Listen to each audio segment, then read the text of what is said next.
te remercions. Seigneur, nous t'exaltons. Roi infini, merci à toi en ce jour. Père, nous avons besoin de toi maintenant.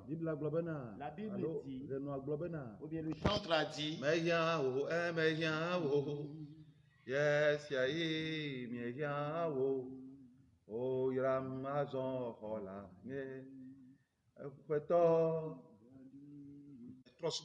les païens, que Dieu vous bénisse tous en ce moment. Au nom de Jésus. J'ai un important message pour vous. Et quel message important? Je n'arrive pas à dire ces choses de message. Parce que je ne veux pas être un prophète qui prophétise la mort. Je ne le veux pas. Et si Dieu m'annonce des messages de mort, je n'arrive pas à critiquer avec Dieu. Car mon cœur n'aime pas annoncer les messages de mort. Mais en ce jour, je suis obligé pour vous annoncer certaines choses. Il faut que je vous l'annonce avant que cela n'arrive. Donc, votre audition est bénie. Dieu a jugé le Togo. Et le Togo est déjà condamné. Le Togo est déjà condamné. La condamnation pèse déjà sur le Togo. Mais pourquoi est-ce que le Togo est condamné? Devant le trône du jugement de Dieu. Pourquoi est-ce que le Togo est condamné? Écoute-moi très bien dans ce message. Écoute très bien tout ce que je vais te dire. La Bible dit, un homme parut. Son nom est appelé Jean-Baptiste. Et il crie dans le désert, disant, préparez la voie du Seigneur. Faites ses sentiers droits. Redressez toutes les voies tortueuses. Et que les voies rocailleuses soient aplanies. Avant que le jour du Seigneur n'arrive. Les gens sont venus des provinces de la Jordanie et de Jérusalem. Et ils sont venus pour qu'il les baptise. La Bible dit, il les a baptisés d'eau. Lorsqu'il a vu nombreux des pharisiens et des sadducéens, il les a dit, vous, race de vipères, qui vous l'a annoncé d'avance, vous, la race de vipères, que vous fuyez la colère de Dieu qui vient. Maintenant, portez des fruits dignes de la repentance. Et ne vous clamez pas disant nous sommes des fils d'Abraham. Parce qu'en vérité, je vous le dis, l'Éternel Dieu peut faire des enfants de ces pierres. Et même maintenant, la cognée est déjà mise sur la racine des arbres. La cognée est déjà mise sur la racine des arbres. Et tout arbre qui ne porte pas de bons fruits sera coupé et jeté au feu.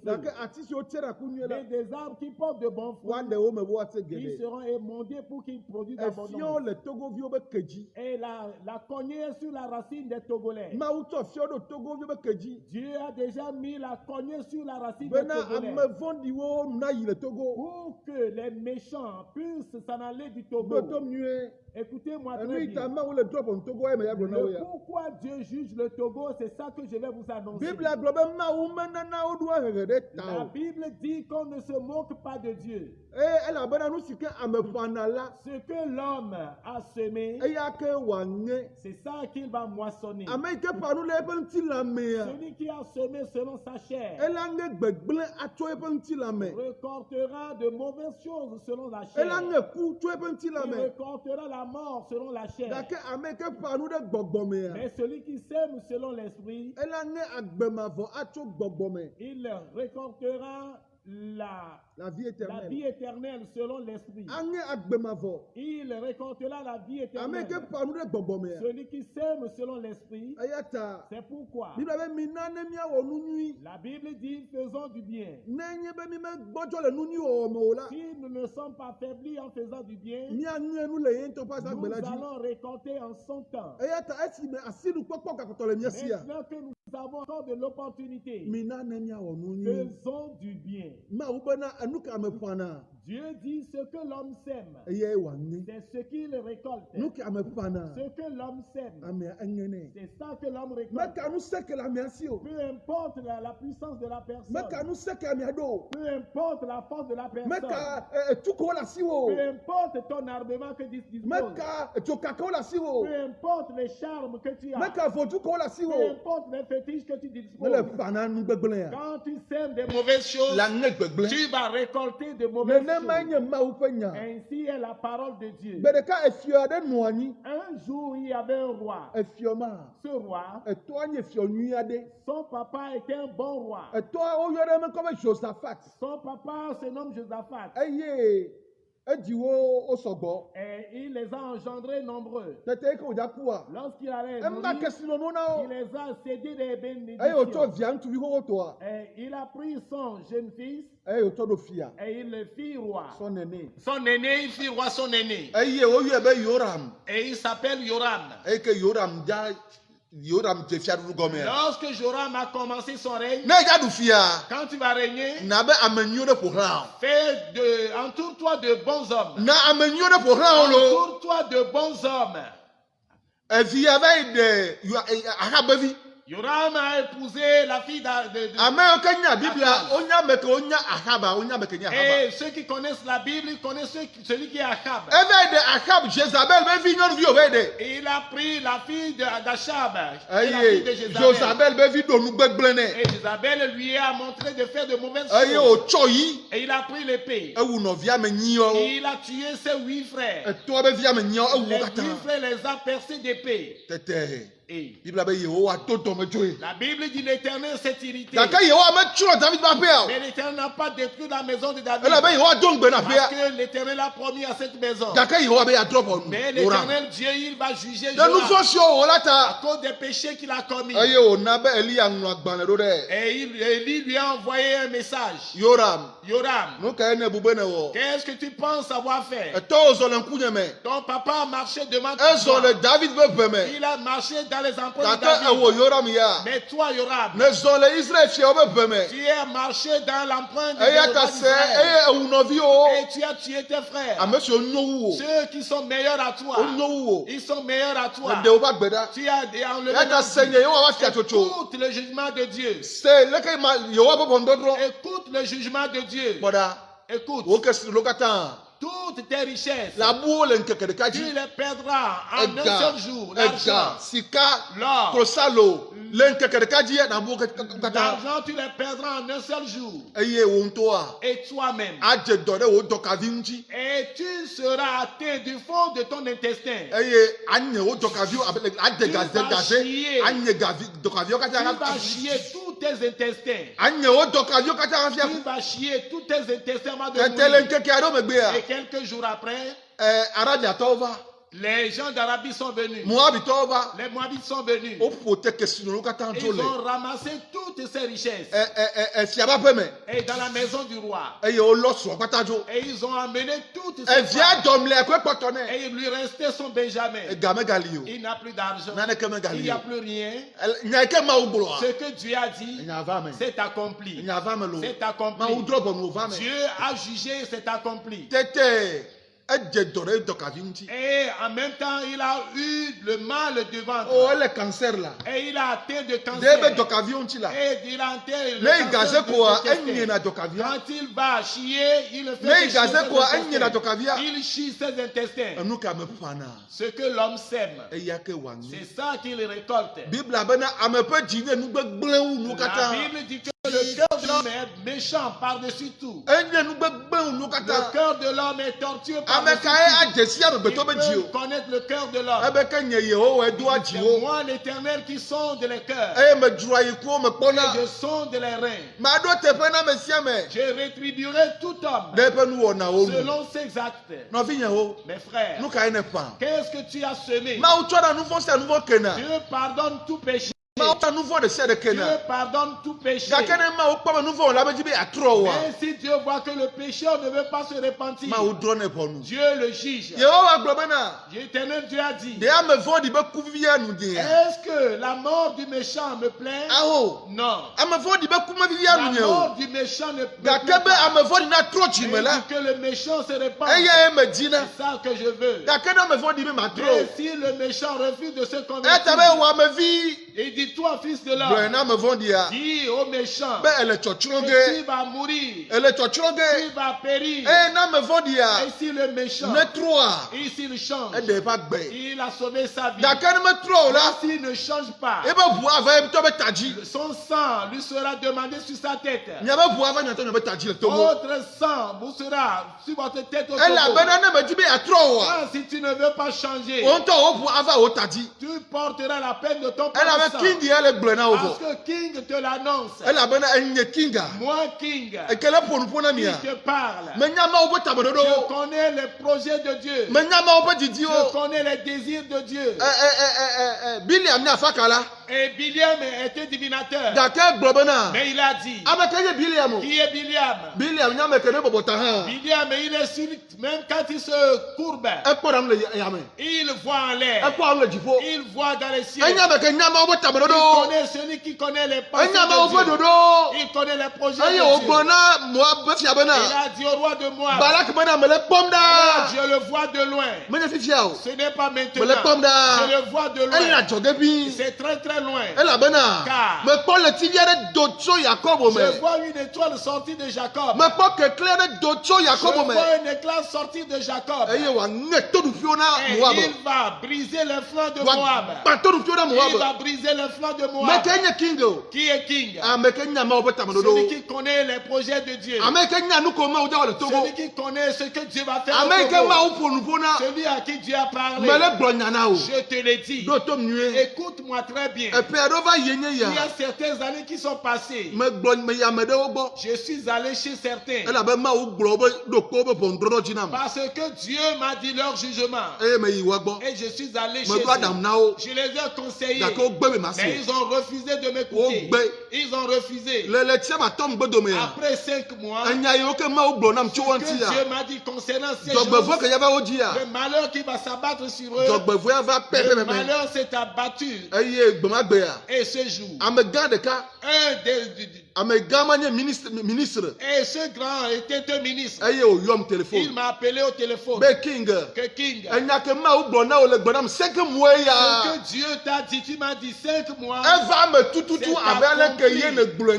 tu me l'as dit. C'est pourquoi, bien-aimé frère, quand tu écoutes ma voix, si tu vas changer dans ton cœur aujourd'hui, change dans ton cœur. Je te supplie. Dieu m'a nommé des gens qui vont mourir. Dieu m'a donné le nom des gens. J'ai prié l'Éternel pour la vie de ces gens. L'Éternel Dieu m'a dit, ne prie pas pour moi. Parce que ces gens, je les aime. Dieu me dit de ne pas le supplier pour ces gens. Quand s'ils sont en vie, le Togo ne va pas s'épanouir. C'est pourquoi je vous supplie. Changez dans votre cœur. Changez vos actions. Car l'Éternel Dieu a déjà signé la chose. Changez. Pour que Dieu ait pitié de vous. Au nom de Jésus-Christ. Changez pour que Dieu ait pitié. Ce que l'homme sème, c'est ça qu'il récolte. Un jour, cet homme qu'on appelle Gédéon, Dieu lui a appelé et Dieu lui a choisi pour qu'il délivre son peuple des Midianites. Gédéon est allé selon la parole de Dieu. Il a délivré Israël. Il a délivré Israël de la main des Midianites. Et il arrivait que Gédéon mourait. Elle avait chi. Et quand il est vieux. Et on l'appelle aussi Yerubal. Parce que le jour il a brisé l'idole. Et le jour là il fut nommé Yerubal. Yerubal aussi a donné des enfants. Il a donné 70 enfants. Il a donné aussi d'enfance d'une concubine. Et cet enfant fut appelé Abimelech. Abimelech s'est rendu chez ses oncles maternels. Tribalisme. Et il y a le tribalisme ici. Il est allé chez ses oncles. Il a dit à ses oncles, voulez-vous que les 70 fils de Yerubal règnent sur vous? Ou bien moi? Ou bien je règne sur vous? Sachez bien que moi, je suis votre chair. Je suis votre sang. Faites-moi régner sur vous. La Bible dit, les gens de Sichem et les gens de l'âme, ils sont rentrés dans la chambre de Baal. Et ils sont allés dans la chambre de Baal-Bétri. Et ils ont pris de l'argent et de l'or. Et ils l'ont remis à Abimelech. Et Abimelech s'est allé choisir des insensés. On les appelle les milices. Les insensés. Et étudiez la Bible. Tout ce que je vous dis, vous le verrez dans la Bible. Et Abimelech s'est allé choisir des milices. Quand il s'est choisi des milices, ils sont allés. Ils sont allés tuer les 70 fils de Yerubal. Ils les ont tous décapités. Et sur un rocher. C'est un seul qui a pu s'évader. Le Benjamin. Son nom est Yotam. Yotam seul a fui. Quand Yotam a fui, il a pleuré. Il a monté sur la montagne de Kérézim. À Samarie. Cette montagne à Samarie. Il a monté sur cette montagne. Et il a appelé les gens de Sichem. Le jugement est venu. Il était sur la montagne. Il a appelé les gens de Sichem. Les gens de Sichem venaient. Et les gens de l'âme venaient. Écoutez-moi. Pour que Dieu nous écoute. Il a appelé Dieu. Il dit écoutez-moi. Pour que Dieu nous écoute. Yerubal, est-ce qu'il a fait du mal? Est-ce que Gédéon vous a fait du mal? Mon papa a sacrifié sa vie pour vous. Mon papa vous a délivré de la main des Midianites. Et le salaire que vous devez lui donner, c'est que vous prenez sa concubine. Et vous prenez le fils de sa concubine comme roi. Vous avez tué tous les restes sur un rocher. Écoutez, les gens de Sichem. Un jour, les arbres sont allés en assemblée. Les arbres se sont assemblés pour choisir un roi. Et tous les arbres ont donné la raison à l'olivier. Ils ont dit à l'olivier. Et Olivier, viens régner sur nous. Et l'Olivier les a dit, je me plais ou bien les gens se plaisent de mon fruit. Je ne peux pas abandonner mon fruit et vous planer sur les autres arbres.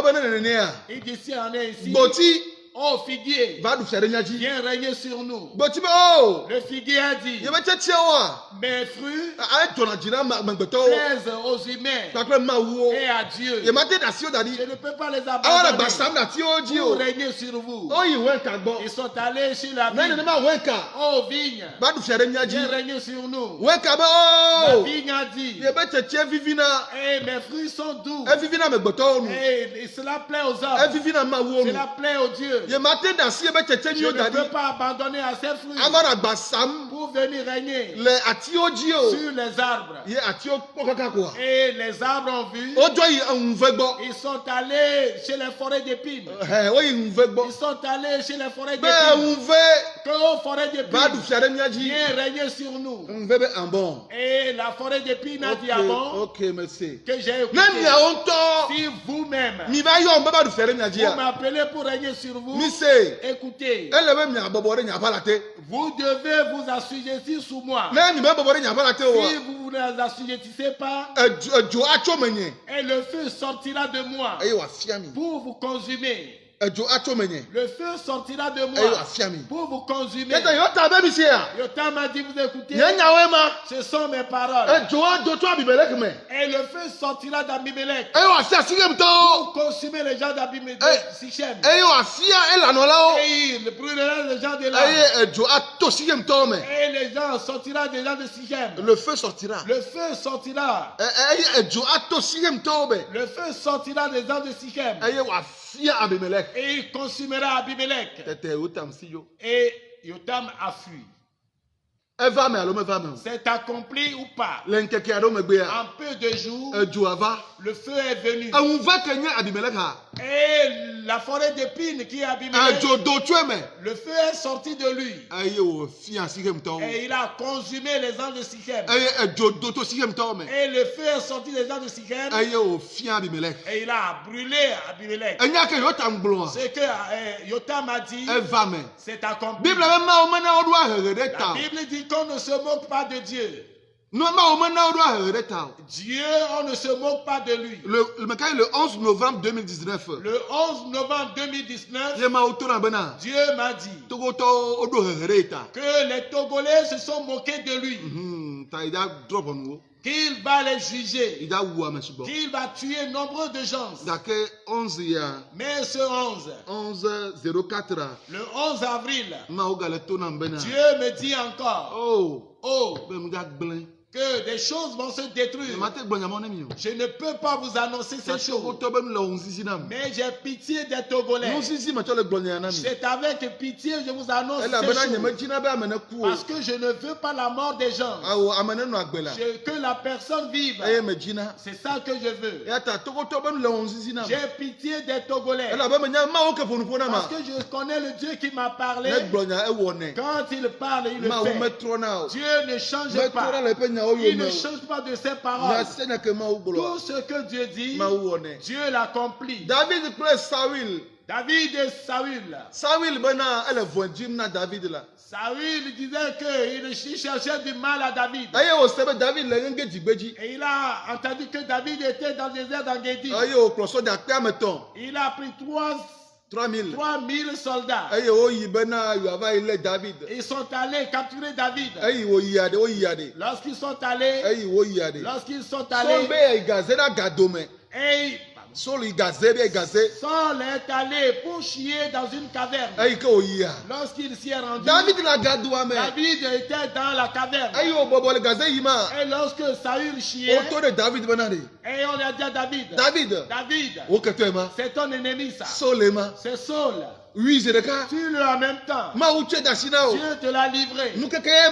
C'est le jour que Dieu a fait pour que Saül ne vive plus. Et David s'est approché de lui. David a pris son épée et il a coupé le pan de sa robe.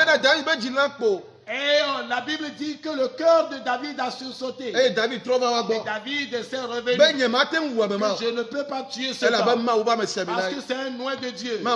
C'est le Dieu qui l'a institué. Je ne peux pas le tuer. Et que cela s'éloigne de moi. Et après que Saül est sorti, David aussi est sorti. Et Saul, il marchait. David lui a appelé. Il dit Saül. Mon père. Saül s'est retourné. Que regarde. Mon père Saül. Qui t'a dit que David cherche ton mal? Pourquoi écoutes-tu la voix des hommes? Que David cherche ton mal. Regardez aujourd'hui. Regarde le pan de ta robe. Dieu les a livrés. J'ai dit, je ne vais pas porter ma main sur loin de Dieu. Mais toi, tu me persécutes pour enlever ma vie. Comme le disent les gens d'autrefois, que le malheur provient des méchants. Le malheur provient des méchants. C'est pourquoi toi, que l'Éternel juge entre toi et moi. Que l'Éternel juge entre toi et moi. L'Éternel justifiera. Et il me justifiera devant toi. Parce que je n'ai aucun malheur contre toi. Que l'Éternel Dieu te juge toi. Tous ceux qui projettent de malheur contre son prochain. Celui qui projette de malheur contre son prochain, Dieu va juger. Ou bien Dieu a déjà jugé. Tous ceux qui ont le pied au Togo, et il a le malheur dans le cœur contre son prochain, il n'a qu'à savoir que Dieu va lui rencontrer. Dieu va lui rencontrer. Tous ceux qui sont sur le territoire togolais, et il ne veut pas faire du bien. Et c'est le mal. C'est le mal. C'est le mal. Dieu va rencontrer la personne. Ceci, je vous l'annonce. Comme des avertissements. Pour que tu peux changer. Oui, tu peux changer. Toi, ce méchant, tu peux changer. Parce que Dieu ne se plaint pas de la mort du méchant. C'est pourquoi il est temps. Dieu va tuer. Ce n'est pas des politiciens seuls que Dieu va tuer. Dieu va tuer des pasteurs aussi. Parce que des pasteurs aussi sont dedans. Dieu va tuer beaucoup de gens. Oui. Que Dieu ait pitié des Togolais. Ce que j'ai dit, écrivez-le. Parce que l'Éternel Dieu a dit à Jérémie, Fils de l'homme, je t'envoie. Que tu brises, que tu coupes, que tu détruises et que tu construises une maison. Si quelque chose se détruit, avant de le reconstruire, on le brise d'abord. Parce que la fondation n'est plus bonne. La fondation, c'est la fondation de meurtre. C'est la fondation de corruption. Il faut que toute la fondation soit ôtée avant qu'une maison nouvelle soit établie. Pour que la maison soit bien fondée. Que Dieu ait pitié des Togolais. Et encore, je vais ajouter une chose. Les Togolais qui disent qu'on n'a qu'à tuer, ces paroles ne sont pas bonnes. Ces paroles ne sont pas des paroles de bon sens. Ce ne sont pas des paroles de bon sens. On ne cherche même pas la mort de son ennemi. Non. Que l'ennemi vive et qu'on se crée. Mais ce que je dis, c'est Dieu qui a prononcé le jugement. Ce n'est pas moi. C'est Dieu qui dit qu'il va tuer les Togolais. Qu'il va tuer des gens au Togo. Parce que quand ils vivent, le Togo ne va jamais s'épanouir. Que Dieu vous bénisse. Ceux qui ont écouté cette parole et ils se sont convertis, je vais vous apprendre ce que vous devez faire. Parce que je suis un homme de Dieu. Je ne cherche le mal de qui que ce soit. Je suis un homme de Dieu. Je ne cherche le mal de qui que ce soit. Que des gens se répandent. Nous allons faire du bien. Nous allons chercher du bien pour le Togo. C'est ça que je vous annonce. Que le Seigneur vous bénisse. Que le Seigneur vous fasse grâce. Que le Seigneur vous justifie. Et qu'il en sorte des gens de cela. C'est pitoyable.